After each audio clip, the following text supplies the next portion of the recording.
Hey everyone, this is Andy, and in this video we're going to speed paint some Stormcast Eternals. So, to cut a long story short, I had planned to do a non-metallic metal video for this weekend, and for reasons I couldn't put that video out. So I had very limited time and I still wanted to put a video, and I thought, what can I do in such a short period? And I had this Harrowdeep box floating around that I probably wasn't going to do, so I thought, I'm going to have to speed paint the Stormcast. Normally I like to have a couple weeks to film a video and edit it up. This time it was Wednesday and I hadn't started anything that I could show. So yeah, time was very tight. I worked out I probably had around 8 hours to paint them if I didn't want to kill myself editing all Friday night. So I thought, right, 8 hours, that's kind of a working day really. Let's see what I can do in that time. I thought the key to doing these fast is going to be using nice metallics. So a simple job, but doing the majority colour, which is the armour, in just a nice looking metallic. So I pulled out my Scale 75 metallics, which I love, really recommend them. They're so smooth. And I picked out black metal because I haven't used it for ages. And I also thought, what about this Amethyst Alchemy? It's kind of a light purple kind of silver. And I thought that would be interesting. And I also grabbed some chrome, which could do the brightest highlights. So, I didn't want to mess around and experiment. I was like, yeah, that's my color scheme. It's going to be silver, but we've picked some very good quality paints that are going to be easy to use. And we've at least got some color in there. So the timer goes on and let's see what we can do. I'm going to be using an airbrush. If you want to follow this tutorial and you don't have an airbrush, don't worry about it. Just brush the paints on.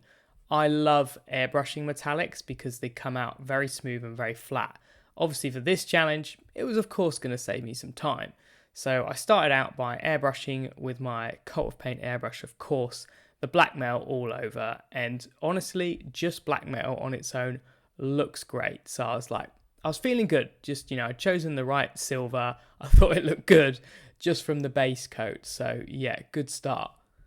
I then added the amethyst purple and I had a bit of black metal left in the cup. So it wasn't pure amethyst, but I thought a little bit of black metal would be good as it wouldn't be quite so purple. So you can adjust that to taste. But yeah, sprayed this slightly from above, just focusing on a few areas that should have some highlighting. And yeah, what a wonderful colour, and they just airbrush so smoothly. Unlike the normal scale paints, I think the metallics are just absolutely perfect. It took me 35 minutes on the timer to do the airbrushing, so 35 minutes and the main colour was kind of down, so yeah, a nice start here. Then I blacked out all the other areas, like the cloth. I was intending on doing the cloth black as I wanted very kind of boring colour scheme, silver, black and gold, but I think that's kind of a nice clean scheme. And this, funny enough, took me the same amount of time just to paint the black, was around 35 minutes, so actually probably longer than airbrushing the silver. So I was over an hour in, still feeling like I can do this on time, but I carried on motoring forward. I thought I should get all the metallics done first and then I can change my water pot or whatever. So I base coated all the gold parts in Viking Gold. I used to love this colour and use it all the time, and I haven't used it in probably 4 years or something like that. And I love the colour, but the coverage isn't amazing, so that did cost me a little bit of time. And I also based the hammer and some of the other iron parts, like the chainmail, in Iron Warriors mixed with a little bit of Mournfang Brown. And this little bit of brown helps to separate it from the kind of purple metal. This was really successful actually. I will use this again. After I got the Viking metal done, I really liked my colour scheme. Black, silver and gold, super simple, but I loved how it looked. And I thought I need to shade the Viking gold, and so I used Decayed Metal, which was the right shade, but I put too much of it on. And this is where, probably out of the entire process, it cost me the most time with that mistake. Because what I had to do was build that colour back up. And I actually switched to using Elven Gold, as I thought a lighter tone would be nice. And it basically took me ages to kind of block it in, and I was trying to highlight it properly. So I wish I just did Viking Gold and then probably highlighted it with Elven and then a little bit of a paler colour like light bronze or something like that. But the Decayed Metal wasn't really a mistake, but I was just heavy-handed with it because I was kind of trying to rush and I smashed it all over. I should have just carefully put it in shadow areas, and actually that would have saved me quite a lot of time. Anyway, I carried on and I did take a look at them and thought, yeah, I do like how this is going. The gold slowed me down, but the gold looks good. I like the silver. I think black is the right choice, as boring as it may seem, but I kind of like it. So I decided to press on. And I worked on the other steel areas now, and I mixed Iron Warriors again, but this time with chrome for the highlight. And that's mostly because I don't own many silvers, so you just need any medium silver. Maybe Stormhost would have been great here. But I kind of lightly dry brushed the areas, and dry brushing is so good for metallics. You can see I'm just carefully hitting the edges, and it's a careful dry brush, but for metallics and speed painting, I mean, it's just a win, isn't it? When it comes to painting fast, I think it's important you don't make too many, decisions, or don't take your time on these decisions, rather. And so for the leather, I was like, right, we're going to go to my go-to Rhinox Hide, and we're going to do one highlight, nice and neat, with some Gobi Brown. If you've watched my videos before, Gobi Brown's always in it, but now is not the time to diversify from my paints. Anyway, the leather is a small part of these models, so just doing them neat and simple is definitely the way to go. I then thought, right, I've got to get these two faces done, and this was another one of the problematic areas. I didn't lose as much time as the gold, but it didn't go quite right. I base coated the skin with some Vallejo natural flesh mixed with some white. It doesn't really matter what you use, Cadian flesh, Kevlar flesh, just make a light flesh colour and base coat the whole thing. I used Guilliman Flesh contrast, which recently I've had lots of success with when I painted Malagust and Abaddon actually. But I was a little bit heavy-handed with this, and this is again where I kind of messed up. I think maybe I should have just washed with some natural flesh, which is the colour I base coated with, but I added white to it. And for some reason it came out real glossy and I got in a real mess. But anyway, after I washed it down, I just built up highlights with natural flesh and adding the white to kind of build it up again. I'm not going to blame the sculpt for my not amazing painting, but I wasn't that keen on the face and I didn't do a good job of it, so this combination was bleh, I wasn't feeling it. So I decided to just get some Rhinox Hide and paint the face on one half as it was in shadow, because one side the face looked okay, but the other side I just didn't do a good job. So I painted it like the hood had given it a cast shadow, and this wasn't perfect, but I definitely preferred to what I'd done before, and you know what, we'll call it done. That's the face done, it's fine. I remember when I was doing the faces, I'd hit the kind of 3.5 hour mark, and I normally don't paint that long in a row. I normally paint an hour or two at a time, so I was definitely feeling the fatigue, and I think that's maybe why the faces weren't so good. I came back for my second session on these a little bit fresher and managed to tweak the faces and make them a bit better. But I think that's the other thing about trying to speed paint, is doing it all in a row. I mean, that's quite tricky for me. I think that depends on you as a person, but I do like painting myself in short stints and to a better level. Anyway, pressing on, I had about 4 hours left and I had to do the black cloth, the other details, and I had to do the basing and the little bird. So I was like, ugh. And I thought the black cloth was going to take ages, so I left that till last.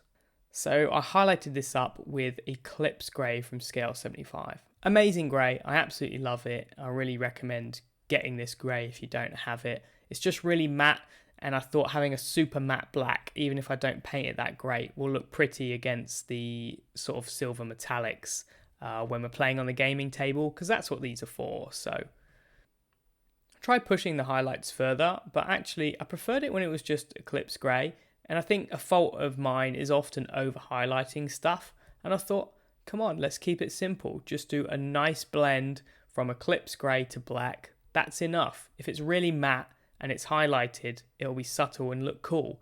So what I did was leave the highlights, and I got the airbrush again, put some black in it, and I actually thinned it quite a lot so it was semi-transparent. And where it was just not blended in, I glazed that with the airbrush, and this was very, very fast, and it's not perfectly blended. I'd rather blend it with the brush for a better result, but it was a nice, quick, happy medium. So actually, the black cloth, which I thought would take ages, was quite chill. I just did the Eclipse Grey highlights roughly, and then I airbrushed to smooth it out, and then I reapplied those highlights to just get them a bit neater and tighter at the end. But yeah, that was awesome. I thought they were a little bit boring, so I actually added some mud to the bottom. I've done this loads of times before, and it looks great. It just adds some detail and texture to the cloth. So I just got some Rhinox and Gobi Brown, like I did the leather, and did some random patches and little lines and stuff like that. And it's not amazing, but it definitely helps to break up the black and shows you've kind of paid at least a little bit of attention to here. So I'm about 5 hours in, and I've got this damn lantern to do, and I was worried about this, but luckily I checked the back and the glass was only at the front, and I was really relieved because it meant I didn't have to consider doing any OSL or anything like that. Do you know what? I'm just not going to do it. It needs to be quick.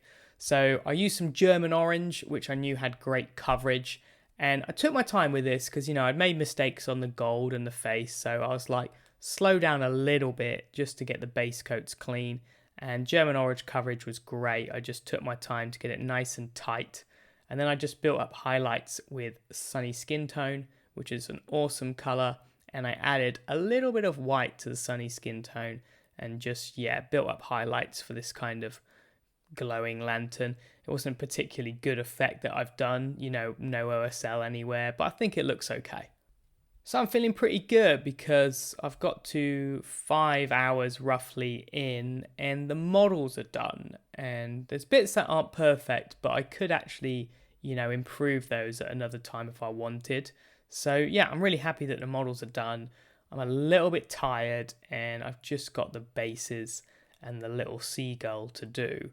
Recently, I did some basing on my other warband for Underworlds in the Skink video, so check that out. And where I'm painting the rocks, I thought I've just got to use that method I did literally a week ago. It's in my head, it came out well. Again, no thinking is good. So I primed these grey instead of black, and I smashed on some dark sea grey onto all these bases. And while they were waiting to dry, I also got some blue grey from AK, and I painted the bird with this colour, and this just took 2 coats to get a very nice pale colour, which was awesome. I painted all these sculpted mud with burnt umber. I was going to cover this with some soil effect, so it just needed to be dark brown, and I also washed it nice and lightly into the tree that the seagull rests on, and I also washed all of the grey just to tone it down, add that earthy brown in there. Then added some really rough, washy kind of glazes of Alga Green with a tiny bit of burnt umber in. And even I was surprised how it looked when it dried, because I'm watching this footage and it doesn't look great. But if it's diluted enough, it just sits on there nicely and it looked really nice, like kind of mossy rock. So yeah, I was quite shocked actually how good it looked when it dried. Again, while I was waiting for this to dry, I put a wash on the bird, and this was the dark blue grey. So I was looking for greys and I thought that one looks nice, and of course it makes sense. I did blue grey and I shaded it with dark blue grey. Brilliant. I then took my time to highlight the bird back up with some blue grey and just adding a little bit of white if you want some extra highlights. And I also dry brushed the bases with the dark sea grey. We've washed them down a lot, so the base coat of dark sea grey is the perfect highlight. I was quite careful with the dry brushing, just trying to catch the edges. I think it's nice to be subtle here. They definitely need some detail, but just the nice colour on their own is cool. I wanted to try out these tufts I got from Gamer's Grass. I love the Gamer's Grass products, so good now. And I thought these tiny little ones were kind of like moss, so yeah, I just stuck a few of those down. And I was really tired at this point, and my bases weren't even dry, so they didn't stick properly. So I thought, yeah, I'll come back to those. And I got the PVA glue out, and I just added on some of this reality and scale ground base. And check out the Lizardman video for a better explanation of this, but I used the darker one this time. And yeah, that just saves so much time because it's no painting, just glue it on and it looks brilliant. I was knackered at this point. I really didn't want to paint anymore. I'd had enough. I managed to do these in about 7 hours, 15 minutes or something like that. But I was really rushing at the end, especially the bird actually. But I'm not too worried because if I see bits I really hate, I've got them in a point where I could basically add more. None of the paint I used was too thick or anything like that, so I can finish and add stuff. And I think that's a really nice way to be if you've got a deadline. Don't rush stuff so they're badly done and you can't improve them. Maybe just do some simple steps that you can add to on top later, but get the foundation nice. This was a really interesting process to go through for me. I do paint stuff for tabletop, but never this fast. I did the Lizardman warband literally last week, but I spent way more time on that. 2 weeks, quite a few days in a row. And yeah, I just did the right balance of getting them done in a nice amount of time, but making them look good. For me, this was really quick, really rushed. I started them on a Wednesday and by Thursday evening they were finished. And for me, that's kind of crazy. But you know what? I'm glad because I never intended to paint these Stormcast. I love Underworlds, so I bought the box set for the rules and things, but probably wasn't going to do the models. And now I can actually use these when I play, which is probably going to be next week. And even though I'm looking at bits like the faces going, ugh, not your best there, once they're on the table and rolling the dice, they're going to be brilliant. I've used very nice metallics, nice matte paints for everything else, so they'll look good on the table. And I won't cry if I break them, so it's all good. I hope you found this video interesting anyway. I kind of did it just to get some content out, to be really honest. But yeah, it's been a really interesting exercise and I hope that's come across and I hope you got some cool tips. I think there's some great recipes in this video. I'm really happy with the silver and actually I wouldn't have changed that much. Where I rushed was really, like I said, the faces, a couple little details, but that's absolutely fine. If you want to see some videos where I take my time and do things a little nicer, then check out the Cult of Paint Patreon. We've got tons of wicked tutorials on there. Anyway, I would love to see your comments on this. It's very different for me. Do you think 7 hours is speed painting? For me, this is absolutely rapid. So I'd love to know what you think of the result in this amount of time.